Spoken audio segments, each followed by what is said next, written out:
All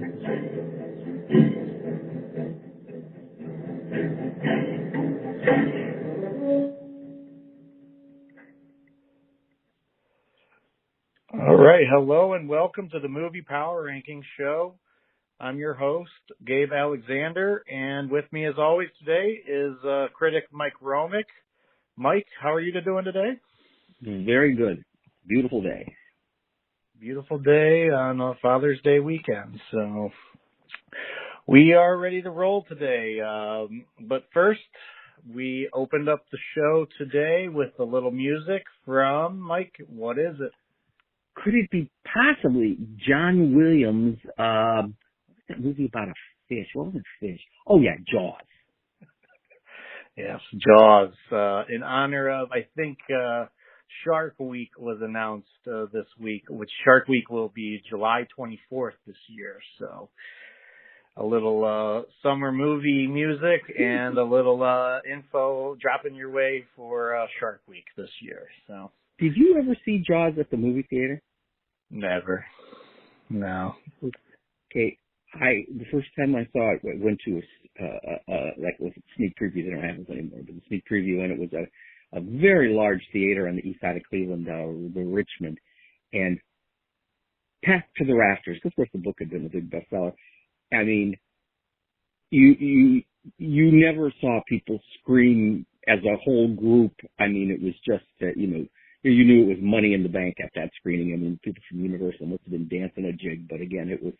I mean, it's a very good movie. I love it, but to see it with a big crowd is really something else. It's like there's certain movies that really work better with a big crowd. Not that Jaws doesn't work, by itself, but I mean, you think of something like What's Up, Doc, Wait Until Dark. I mean, an audience really enhances the experience, and sometimes it doesn't enhance the experience, as you know, but in that case, it did.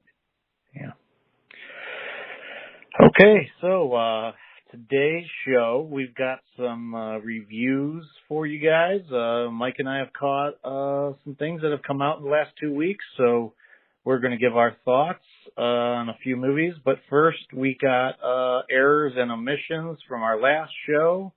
On our last show, we did a May recap where we kind of talked about Top Gun Maverick, which we'll talk a little bit again about today, and then we kind of did a little ranking for the May movies, and kind of did our preview for Jurassic World too. So our errors and omissions from last show, Mike, you wanted to talk about that strange world we were talking about in news and notes. This was a Disney movie, animated, that's going to be coming out later this year. So what did you find out about that between last show? I mean, it's odd. There's a big hubbub about it because in France, I mean, they wouldn't let Netflix movies play the Cannes Film Festival because they didn't play movie theaters first and with a particular window of, I don't know, several months. So Disney's dipping their toe into that water as opposed to Strange World in France only is going to Disney Plus. And so there's all sorts of, grief about that. But again, according to what I just checked moments before we got on the podcast here, that Disney's still planning to release it at theaters in November in the United States. The preview looked good. Yeah, no, it looked interesting. Okay, that was, I think, everything, Mike, unless you got anything else in your notes from last show that we missed. So. No? All right. Let's get into it. Like I said on the last show, we kind of previewed Jurassic World. And, before we give our review, Mike, I did finish my rewatch on the Jurassic franchise. I think last show I had seen the first three, and I finished up with the two Jurassic Worlds that we have, the original Jurassic World and then the Jurassic World Fallen Kingdom. I think I did watch them back to back, and I enjoyed them. Lots of nice stuff in some of them. They're not perfect movies or anything, but dinosaurs are great. The cast is usually okay, and as long as they don't keep it, too cheesy, it's worth watching. And the rewatch wasn't that painful. So No. What'd you do? What'd you do, Mike? Did you do a rewatch at all? You said you did watched. Fallen. Well, we talked about it. I did Fallen Kingdom first, and I thought it was okay, but again, I had the same gripes I had the first time through. Was that dialogue, script, acting, but again, where it comes through, and why it made buckets of money is the dinosaurs are on the screen. I mean, they spent money on that, and it looked great, and so I was happy with it for that reason. So, what did you think of the new one? New one, I think, kind of did exactly what you just said. Kind of, keep the dinosaurs on the screen. As long as you don't have too cheesy of a dialogue and acting going on, which I didn't think it went too cheesy on Dominion and here. And I had a good time with this.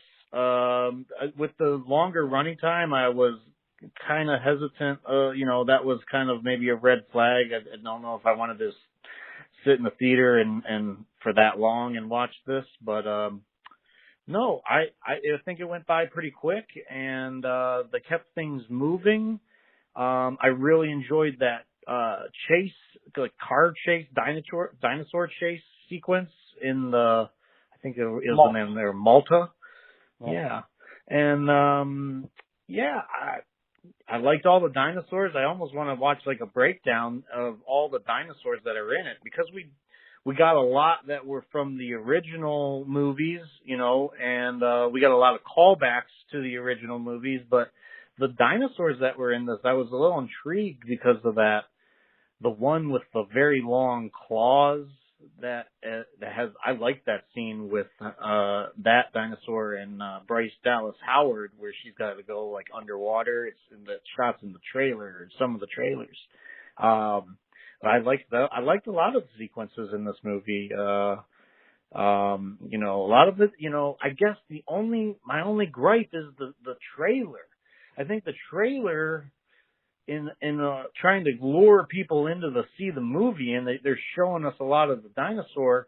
While I was watching the movie, I was like, oh, okay, I remember this from the trailer. I know this is going to happen. So that would be my only gripe, is with the trailer showing a little too much. But otherwise, I think I'm pretty positive on this movie. I don't think, it might be a little too scary for young kids, but otherwise I think teenagers and up are going to enjoy this, and the people who enjoy the original franchise and all the previous movies are going to like it too. So I don't know. That's all I can say for now. Mike, what do you think? What are your thoughts? You probably liked it a little better than I did. I mean, I thought it was, of the newer trilogy, it's probably the best of the bunch, but that's kind of faint praise, because again, in my opinion, it had the same issues with sort of, I don't know if cheesy is the right word, but again, the dialogue certainly isn't sparkling, but that's not why you're coming. And Chris Pratt, like I said, I see him doing walkthrough, and Bryce Dallas Howard, I have no use for at all. I mean, but again, you didn't mention it, but I mean, you had the, Sam Neill and Laura Dern and Jeff Goldblum were reappearing, and that was fun. I mean, I enjoyed seeing them, and like you said, the chase scenes, even though reminiscent of a Bond or a Jason Bourne, were terrific, particularly that Malta one, and the dinosaurs. Money was on the screen with those. So, but I thought it ran a little long at 2 hours and 27 minutes. It felt long to me, and but I didn't have a bad time. And they start right in on the action, like the Batman took a long time to get you a bunch of action. Here you sort of start off, and I laughed when there was a guy that sort of reminded you of, I call him Newman, but our Nedry from the first one. It wasn't him, but you got it. And I did have a question, unless you can answer it. How did our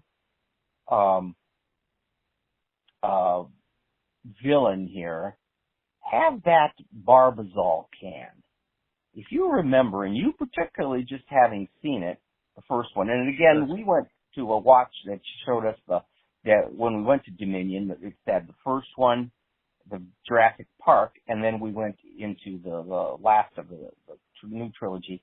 The Barbazol can with the loaded Barbazol can, went into the mud and was buried. And all of a sudden, our guy here has that Barbasol can. Did you figure out how that happened?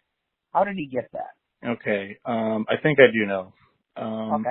And this might be a little spoiler-ish, but I mean, I don't know if there's really anything to spoil in this movie. You know, dinosaurs chasing people, and you know there's like an evil corporation. You know, so this guy, our villain, is the CEO or whatever of this evil corporation, and his name was Dotson.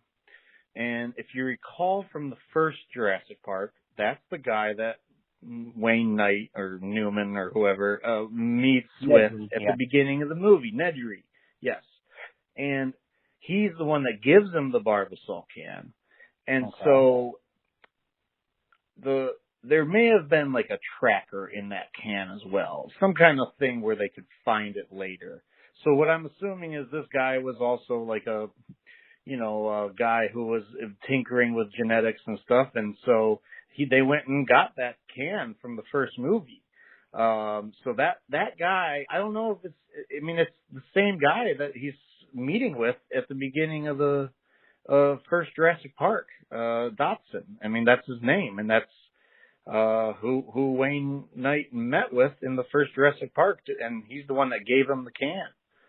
So yeah, but if he had that original can with the stuff in it, would he need these dinosaurs that he's so desperate to have? I mean, maybe. I think I saw that as more of like it was a kind of remembrance of his past, a token of his past, not something that was necessarily like going to be profitable for him. I think it was more just kind of like, because it was with a couple of other things, other items in the movie that he had. So the way I took it is like, that's almost like his trophy room, where those are things those are keepsakes that he has throughout his business world dealings, if you know what I mean. So I don't know if it was meant to like, he's getting the DNA out of that. I think it's more like, it's almost, to me, it was the cane that John Hammond would have with the insect in the amber on his cane. It was more of like a memento, a keepsake. Well, that's definitely a possibility, but you're giving it a definition and an explanation that is not in the movie at all. Again, it didn't bother me so much when I was watching it. I sort of let it glide over. But after the movie was over, I thought, what was that can? And it was even like a little dirty. It wasn't like it was a new can or something. So, maybe it was a memento or whatever. But again, a line of dialogue would have straightened that right up. But, it did seem a little weird. And that was like, he was like trying to like escape with it at the end, Yeah, exactly. But again, I'm with you that, I enjoyed it. I mean, am I going to buy it? Am I going to, watch it again? Most likely not. I mean, I sort of got everything that was there. But, again, do we need another Jurassic Park? Are we going to mosey on? I mean, I don't know, probably not. But again, there's always been talk that they're going to do an updated Jaws with CGI and stuff, and maybe they're time to mosey on to another trilogy. I mean, so we'll see. But let's move on. What's our next?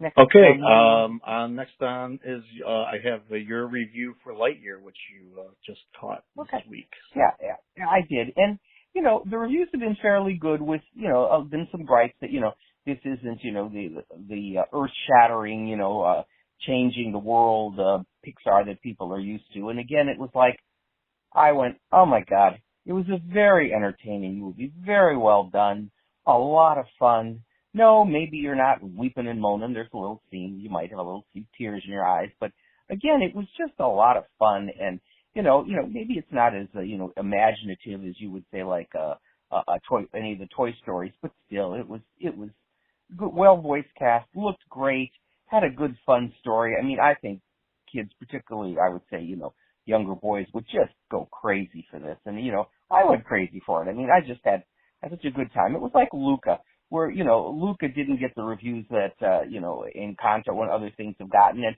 I thought Luca was just fun.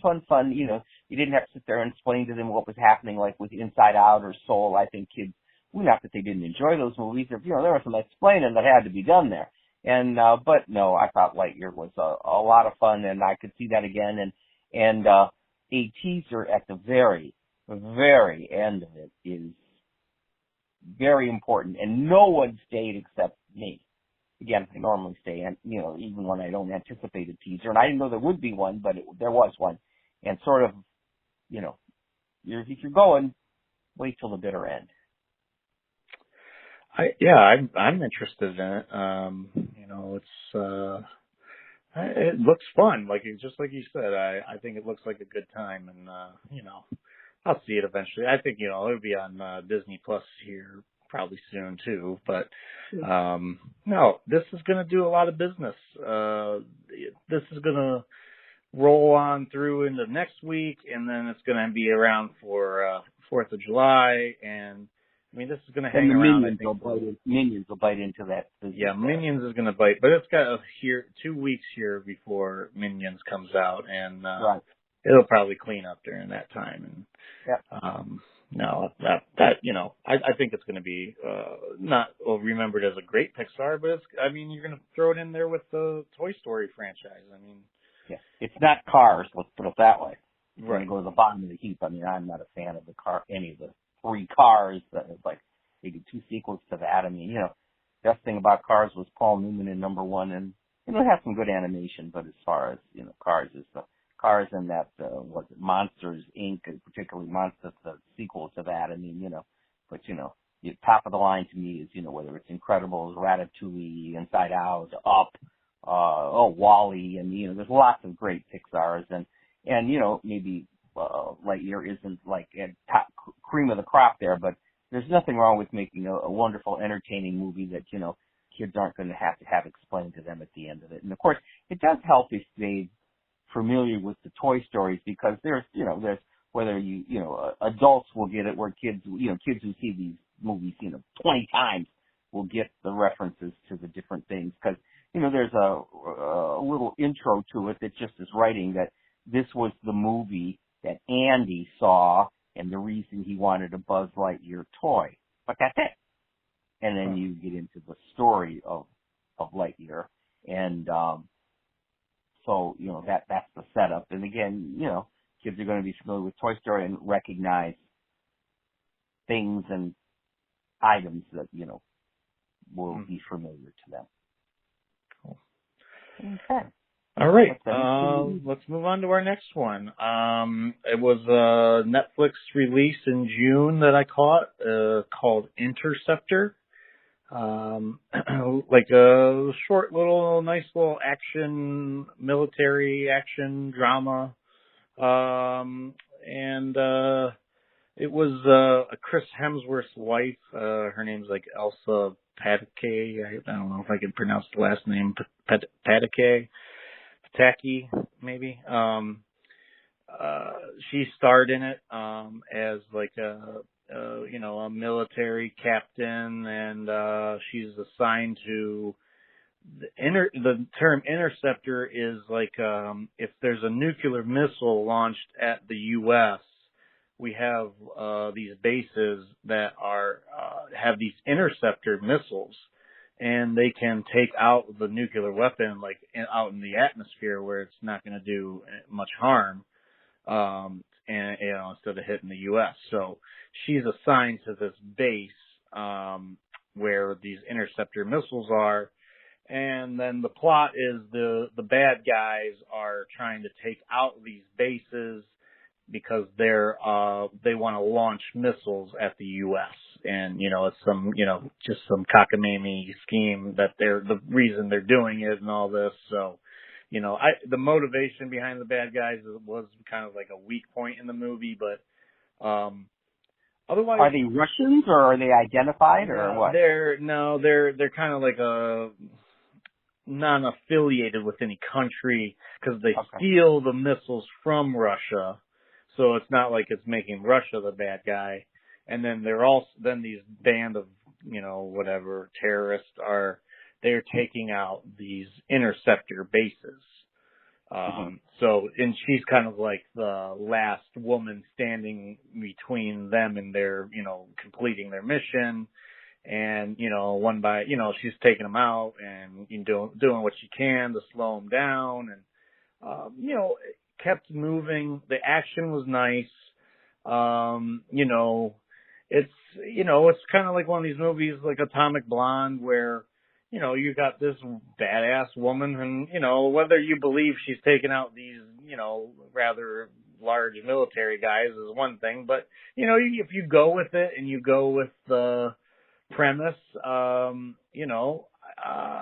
thought it was okay for a Netflix action movie. I mean, Chris Hemsworth has a small cameo in it, and I think he helped produce this and stuff. And would you call it military porn? Is everything real shiny and pretty and makes you look I think it might be a little bit kind of a recruitment because it makes it seem like you could go on these cool bases and stuff, but I don't know, it might not be either, because there is some like a side plot with her where she has to deal like with some, let's just say like some sexual harassing from her superior officers and stuff. So, and like, and the treatment she receives from, other soldiers. I mean, it's kind of maybe doesn't paint the military in that great a light in that way. So, like with anything, it's more complex than just being like a simple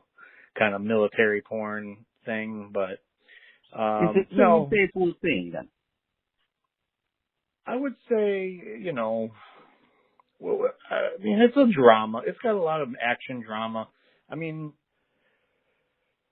I would compare it to maybe something like, I don't know. It's not like a Top Gun where things are shiny and bright. Like it's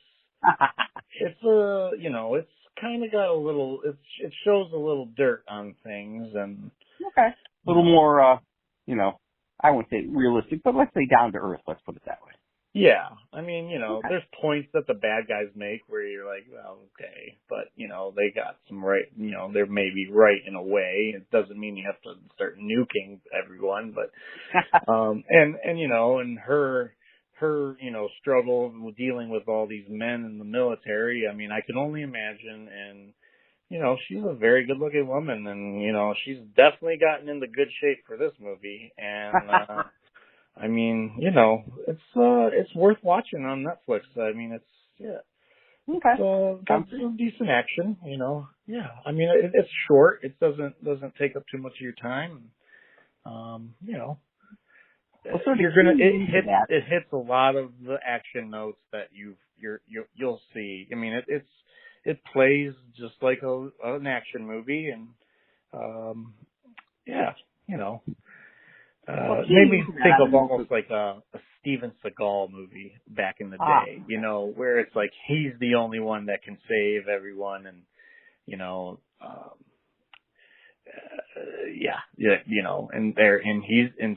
they're a badass, and so is she in this movie, and she's taking out the bad guys and like really getting in there, just sticking it to them. So no, it's worth watching. I'm not going to say it's not going to be on my top 10 list or anything, but no, not a bad watch. Not too terrible. Connected to this, we had sort of a little mini heat wave here, and I went to do a rewatch on Top Gun Maverick, and happy to report it holds up nicely. I mean, I didn't see it that long ago, and still had fun, and didn't see any, massive holes that I missed. But no, had a good time, and it was okay for a rewatch. I had fun again. Had same things I liked about it. I liked again, and like I said, I didn't see anything else that bothered me, and no, it was a good rewatch and way to get out of the 90-some degree heat. What's next on your list, Dave? I think you also we finally are going to catch Bad Guys on the podcast here. Yes, finally. The animated one that came out. Yeah, it came out in April, but it's been hanging around here. It's still in June, still in the top 5 box office, and so you finally caught it, Mike. What'd you think of that? And I figured it would be going away, or probably streaming somewhere very soon, because with Lightyear and the Minions movie coming out. So I did catch it, and it was okay. I liked it. It wasn't, you compare it to a Pixar or something, or even the Minions. It's, animation's good. voices were good. Story was, it sort of beat you on the head with the moral that, just because they think you're a bad guy or you look like a bad guy doesn't make you a bad guy, and you'll feel good if you treat people right. And, I got it, and then you get it again and again. But like I said, that was enjoyable. It was okay. I mean, I'm not going to rush out and buy it or anything, but it was fun. Something odd that, which struck me funny is that, I guess I've gotten used to the way whether a Pixar or a Disney or even the Minions look. But in this one, the eyes of the characters looked really strange. It was like, I don't know, they didn't, a lot of times I was like, those eyes look odd. I mean, not like dead eyes like Polar Express, but again, it was just odd. And, there were, it was okay. I liked it. I mean, but, going to be in the top 5 of the animated of the year. I don't think so, but, they released it at a good time where there wasn't a whole lot of competition. And, I think they did the right thing as far as that goes. And it was okay. I mean, it was fine. It was, not great, but okay. Not a, had a nice little idea. And, the animation of our different, villains our bad guys was good. So, it was all right. No, neither here nor there, right? Not giving it a big thumbs up, but, you could do worse. I mean, you could do better with Lightyear and hopefully Minions, but, it will be streaming soon enough. Well, speaking of dead eyes, did you catch the Chippendale?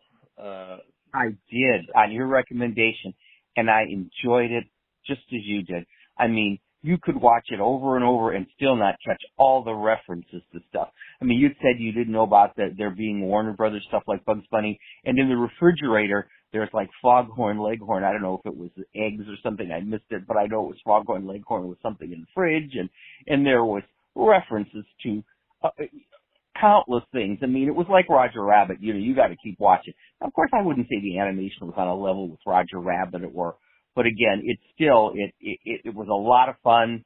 I laughed out loud. I mean, there was, it was just it was an unexpected treat. And it was just, voices were good. I mean, there was, what's funny is I think, excuse me, I think there was, I think kids will enjoy it.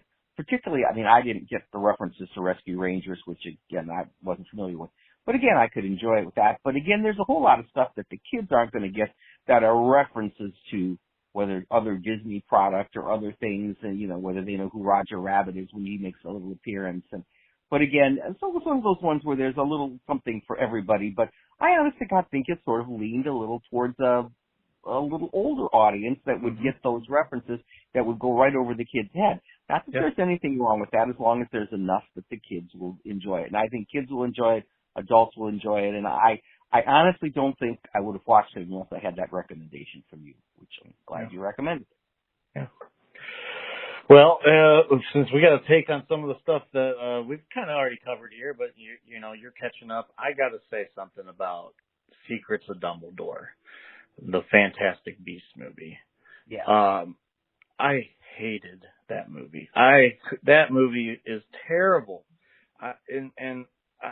that franchise needs to end now. I mean, it's just so lame. And it's like, you want to talk, like in film school, they teach you, like, you show, you don't tell. And it's like a bunch of telling about stuff that's happened and you can show it instead. The plot where they're going to try to confuse the villain, and it's just so stupid. I didn't really care for the other ones, but this one just made me.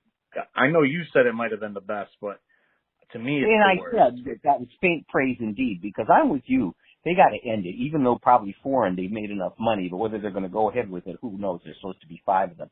But I liked it better than you do, without disagreeing with what you've said. I mean, there's lots of things wrong with it. And again, but again, I had such low expectations. The very first one, I thought, okay, I mean, I liked the Harry Potters. I didn't love the Harry Potters, but I liked a lot. There was lots of stuff to like in the Harry Potters. When by the time at the end that I was like, okay, we're done with that. But the better thing is to go to Universal, and any of those rides at Universal are fantastic. But the second one I really, really just liked in that Fantastic Beast. I just thought it was a mess. Some nice supporting work there.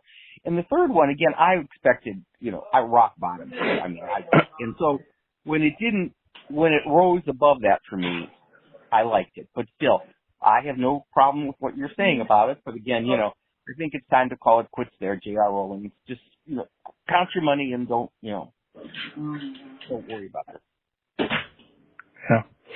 No, I think it's time to end that one. I think, they need to do a Harry Potter show, they need to do a Hogwarts show. It's not like, that's where your bread and butter is. Forget all this, American. Are you familiar with the Broadway show? No, I don't think so. They did a very 2-part long Broadway show that rave reviews, won Tony Awards, everything was great. Well, the problem was the business had dropped off because people didn't want to spend, $100 and something a ticket twice. So they condensed it and made it one show, and so, I should call them special effects, but, the look of it was supposed to be amazing. It was supposed to be very good because it takes place way after this with the children of Harry Potter and stuff, but not that he doesn't make an appearance. I did not see him. But again, there's talk about, that they're going to do a movie of that because, you could bring back the original cast older and, and rework that, which again sounds like a good idea because I didn't read a bad review for that, the Harry Potter, I forget the name of it, Cursed Child or something. I'm not sure on that. We'll have to do that on the corrections on what that is. But again, I think they're better off going with that, particularly since with COVID and all, and Broadway having a sort of a difficult time coming back. Originally they were thinking, well, this wouldn't be a movie for years, but now maybe we push that up in time. Yeah. The Broadway show closed. If it closes, and then they can move on. I mean, I'm not even sure that it reopened after COVID. That's to my knowledge, it did not. But again, I can't. I have to do that in corrections next week too. And I did catch the Northman. That came out in April too, and I liked it. I don't know if I don't know if I like it more than The Witch or The Lighthouse, like you did, like you said, I think. But yeah, I agree. I liked it. I don't, I think The Lighthouse is such a bizarre movie. I mean, it's just, it's just, they don't make them like that anymore. This was a little bit more of a conventional movie, but I mean, looked great. I mean, absolutely stunning to look at. And what did you think of Nicole Kidman? Yeah, that was a kind of a different role for her to take, but I liked her a lot in it. And the turn, like you said, with her and that, I mean, it's just, yeah. No, I really enjoyed it. And I agree with you where the Lighthouse and The Witch are more of a, a specialized independent thing where those are not going to go. If they go broad, most people are not going to be happy with that, where, you and I and critics would be. Mm-hmm. And, but the Northman, again, it costed $90 million. I mean, the chances of making that are slim to none. But again, here he had a big budget and, made a more conventional movie, and I really enjoyed it. I mean, as far as, they don't make a lot of that type of movie, and I've always enjoyed that type of movie, whether it's something like The Vikings, which is more of a Hollywoodized version of that story. Right. Again, so I liked it a lot. Again, like you said, the look is just stunning. I mean, and I might buy that depending on the extras. Maybe even Criterion. Criterion has not done either of The Witch or Lighthouse. You'd think they would. That would be sort of right up their alley, but didn't do that. Yeah. You saw they released their September yes, I releases. Did. Still waiting for California Split. The Altman. Yeah. That was not there. No. And then the last thing I caught, just because based on your recommendation, it dropped on HBO, which I want to also recommend, is The Card Counter with Oscar Isaac as like a gambler and but there's a lot more to it than that. And I mean, really enjoyed that movie. I mean, it's not going to be for everyone, but I recommend Card Counter. Check it out on HBO Max. This is Paul Schrader, and early on, I was not a big fan. I'm not a big Taxi Driver fan. A lot of Paul Schrader stuff, Hardcore and Patty Hearst and stuff. I mean, there were things that were interesting with the performances or whatever, but and then he did First Reformed, and I thought First Reformed with Ethan Hawke, I believe, was terrific. Very familiar with the Bergman movie Winter Light. It was almost a companion piece to the great Bergman movie, and then I was pleasantly looking forward to The Card Counter, and I went to the movies. I think we're the only ones in there, and it was reviews were very good. It was released early in the year. A lot of people forgot about it, but no, Card Counter was terrific. Tiffany Haddish.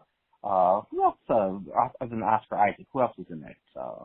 Ty Sheridan played the kid, and then Willem Dafoe was like the military, like kind of contractor guy. So, you think of it sort of like a gambling movie, but it's a whole lot more than that. Yeah, more than that. Yeah. All right, Mike, we got some time for news and notes. So one thing I want to mention before we get into, we'll preview the next couple weeks for theaters. We got some big ones. Elvis comes out next week, and The Black Phone, and then Minions is, like we were talking about earlier, is July 4th weekend. But any news and notes we can discuss? The one I want to say is I finally caught that 3,000 Years of Longing, the full trailer. And wow, that looks good. That looks different with Idris Elba and Tilda Swinton. Looking forward. It supposedly had a good response, but then there was a backlash against it, and then it didn't get any of the awards mentioned there, and now they're saying that that it might go streaming or but again initially I was reading all sorts of nice reviews about it, and I'm very interested in it. And again this is his next thing after not Fast and Furious, bite my tongue, Fury Road, the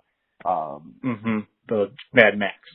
Mad Max, yes. And like I said, I'm looking forward to it. And again, Tilda Swinton and Idris Elba. I mean, I'm there. I mean, it's such an unusual pairing, and the preview looks like a lot of fun.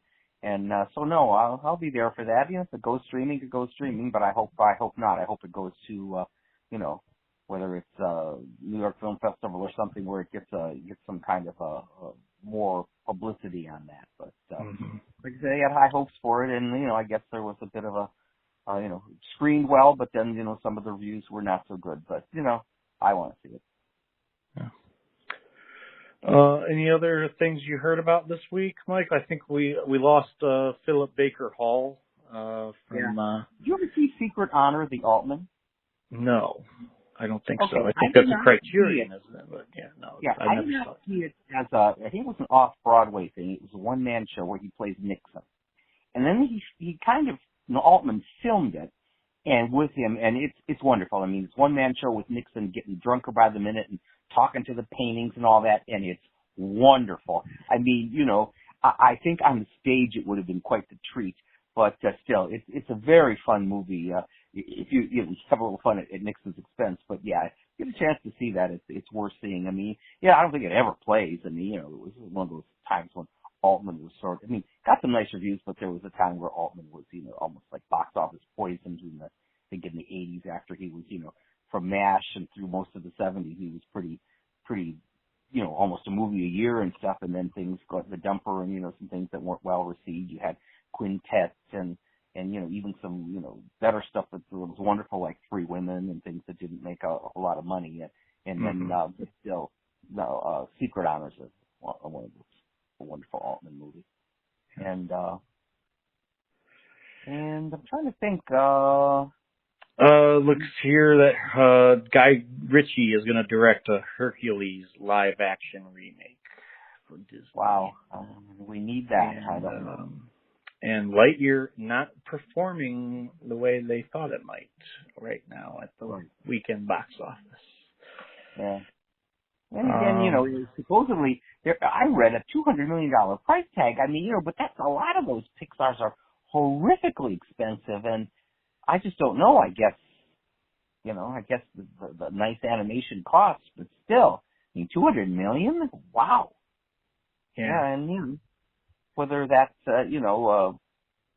whether they need to market it more of in a Toy Story way. I mean, they could have said Toy Story Lightyear or something. I don't know, but whether it does the business or not, I mean, I might have to see it again on the big screen. And again, they had a decent Thursday, but we'll see how the weekend goes, because it's a early summer weekend, but still, it's an ideal time to release that, and I suspect Minions will have a wonderful opening too.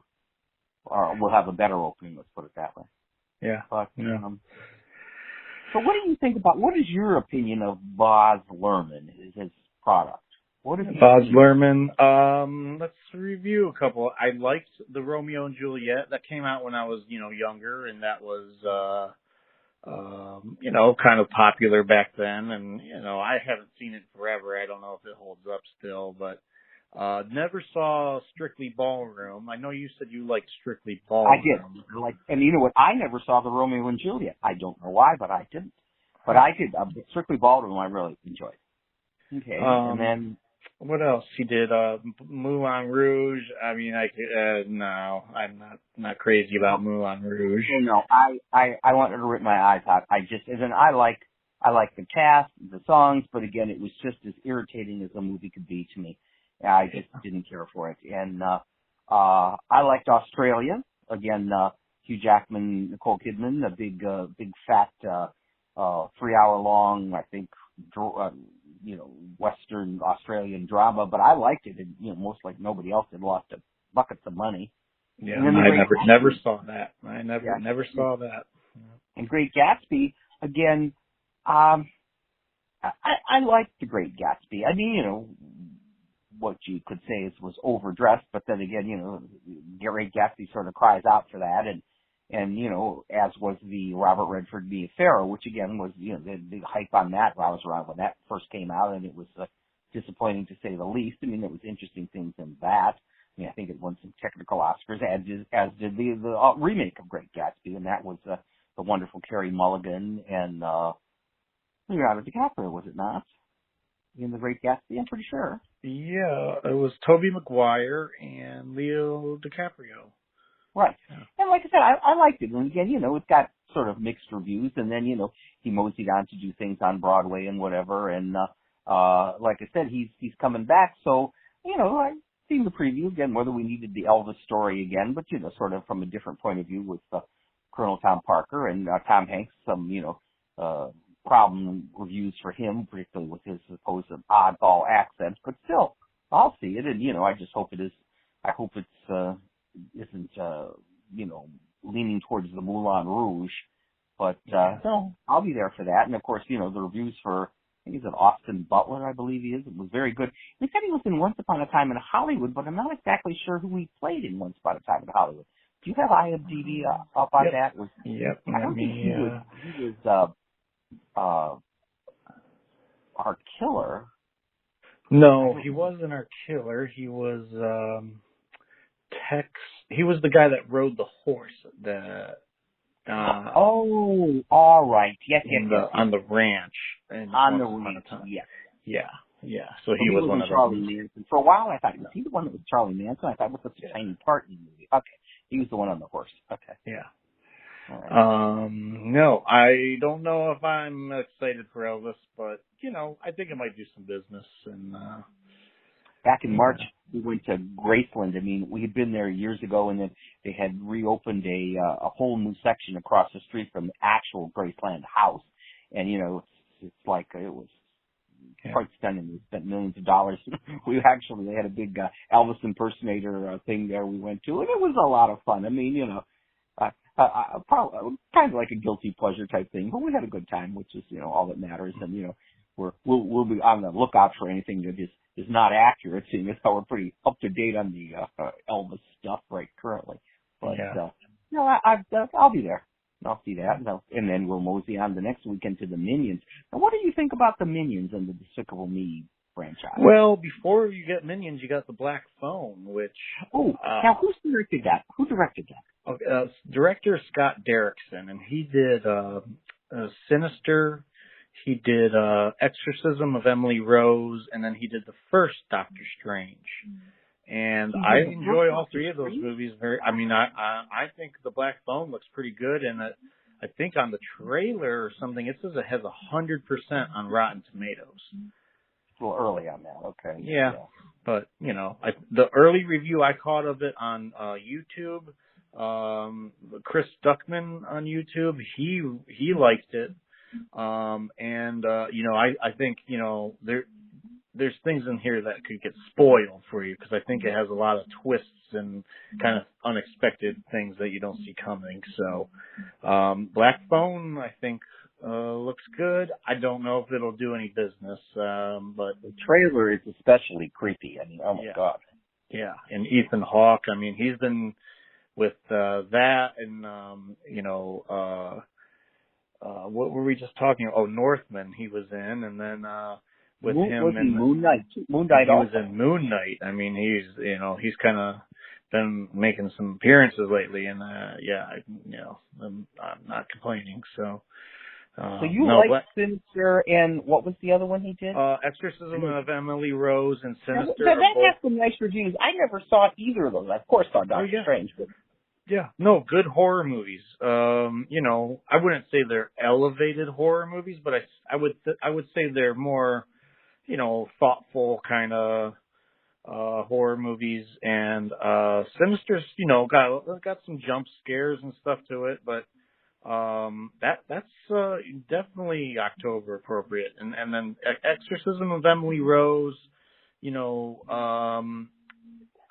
not terribly scary, but just a pretty solid movie. With a lot of some courtroom scenes and stuff like that, but a pretty good horror drama. And I would say Sinister might be more in the horror category, but no, I think Scott Derrickson's one I keep an eye out for, and he's looks like he's on his way, maybe making to another good horror movie here with the Black Phone. So, because Black Phone has a feel to me like Don't Breathe is what that reminded me of when I saw the preview.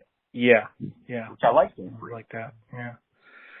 Okay, so now we'll go into Minions, Mike. In my opinion, I think you were asking, I think they're enjoyable. I don't think they're classic animated movies, but, they're fun. It's funny. Everyone loves the Minions. And, I just saw the trailer before Jurassic World, and, the new trailer, because there's a new trailer. Yeah, it was the new trailer, and it looks funny. I mean, it looks fun, and I don't know. I think kids like it. I think kids like the Minions, so probably is going to make a ton of money.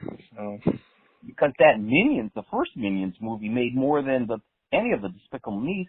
But it's funny, they've all been successful, hence all the sequels, and they've all made money, and they're very popular, and they sell really well, particularly, not only the DVDs and the Blu-rays, but the actual merchandise sells well. But, they have never been anything that's gotten any kind of critical support at all. I mean, and I didn't get it. I mean, I enjoy them. I've enjoyed them all. There isn't any of them that I thought was terrible. Are they Pixar great? No. Are they funny? Yes. I mean, I'm going to the Minions to laugh. And, Steve Carell is Guru, and Julie Andrews, shockingly, is his mother. But, I mean, it's like the stories are, with the little girls and all that. I mean, the stories are okay, and I like the animation, but again, I'm there to laugh. And again, the Minions are always going to make me laugh. But I mean, I think they're, the critics really go for the throat, and I just don't get it. I mean, it's not that kind of a movie. None of them are that are worthy of, the wrath that a lot of critics just, want to dismiss them. And, then they're upset that people like them. And it's like, well, there's a reason people like them. I mean, it does, just because people like them doesn't make it a good movie, but, you know, there's lots to enjoy there that critics don't seem to enjoy at all. With that, not all critics, but most critics don't like any of that franchise at all. Yeah, no, I don't think it deserves the critical hate, but, you know, critics can, you know, I think, again, you know, if you go back to our top 10 shows, I always try to include animated film in my top 10 list, and I know you do like a side category for animation, so you know, I think animation is dismissed often as just like for kids, and I think, you know, with shows like Love, Death, and Robots, which, I mean, the last episode in Love, Death, and Robots season 3 is, I mean, if you don't think that's a piece of art, I mean, it's just amazing. And it's animation, and it's, you know, animation is just not for kids. And even something like Despicable Me or Minions, I mean, it's just not for kids either. It's a funny thing, and you know, we don't always have to watch the card counter, you know, because, you know, we don't. You'll get depressed. I mean, you want to watch something light and fun, you know, sometimes. So, no, Minions. Yeah, I'm glad. I'm glad it's going to do the business, and, you know, and I'm glad that people like it. All great animation is not only whether it's from Japan or whatever, but I think of something that comes out of left field, and everybody loves Spider-Man and the Spider-Verse. I mean, it's like, I mean, you know, who saw that coming? I mean, and, you know, the thing is, I saw the preview and looked okay. And then, you know, I was reading, you know, the New York Film Critics, and they gave it Best Animated Film, and I go, I thought it was a misprint. I thought it was a typo. I thought, what? And then I went, and I bought it as soon as it came out. I love it, love it, love it. And, you know, I'm looking forward to that sequel. Now, that has been pushed back to next year, or am I misunderstanding when that is? I don't know. I think so. Because it was like a 2-part movie, and now they've renamed them both, so there's not like a part 1 or 2 or anything. So the first one's like Spider-Man Across the Spider-Verse, and I think it did the one get that's moved. going to come out first. That's the first. That comes out first, and that's next summer, I think, is where they've moved it to. Well, let me look it up. I got IMDb up, but I might be wrong. It might be October of this year, or maybe that was the original date. Right. I know there's been some hanky-panky, but I didn't realize there were 2 of them. I mean, I just thought there was 1 sequel, but okay. No, I think they've greenlit 2 sequels, and so this one is June of next year. Wow, and I just saw the preview, I think, in front of Lightyear. Yeah. Or was it Bad Guys? Hard to say. Yeah, but no, Spider-Man Across, and then the next one is going to be called Beyond the Spider-Verse, which should be. And do they have a date on that one? No, I don't think so. Let me see if it says. Okay. Well, I'll be there for both of those. If it's it's expected in March of 24. Wow. Wow. Yeah. That takes us right up to our hour, Gabe. Well, that went by just in the blink of an eye. Yep. No, always a good time. And I wanted to get a Hustle review this week for everyone, but I didn't. I haven't finished yet. So that's the Adam Sandler movie about basketball. He's like a basketball scout. So I'm just a quick question on that. Is that guy that he's supporting, is he a real basketball star, or is he an actor? I believe so. I believe he is a real basketball player. I think he's a rookie or something. He's like a rookie or a second-year player in the NBA. I believe. Again, that could be on our errors and omissions next week. He's definitely a tall drink of water. I saw a picture of him and I went, whoa. Yeah. So no, I'm into that. I haven't finished it. That's a Netflix movie. And so, you know, for next time, you know, I'll have that. And then, hopefully next time, Mike, you've got a couple under your belt to review.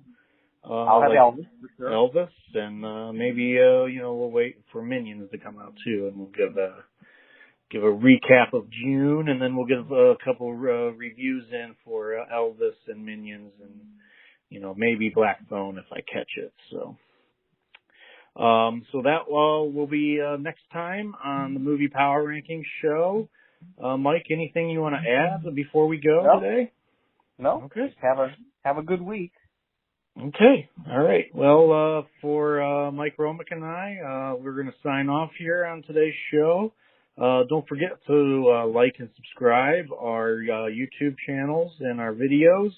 And we thank everyone for watching, and hopefully you can come to us for your info and reviews and all that when it comes to movies. So, all right, Mike, we'll see you next time. And everyone, have a great summer. Stay cool, and happy Father's Day to everyone out there. Okay. All right, Talk Mike. to you next week. Okay, bye-bye. Okay, next time. All right, bye.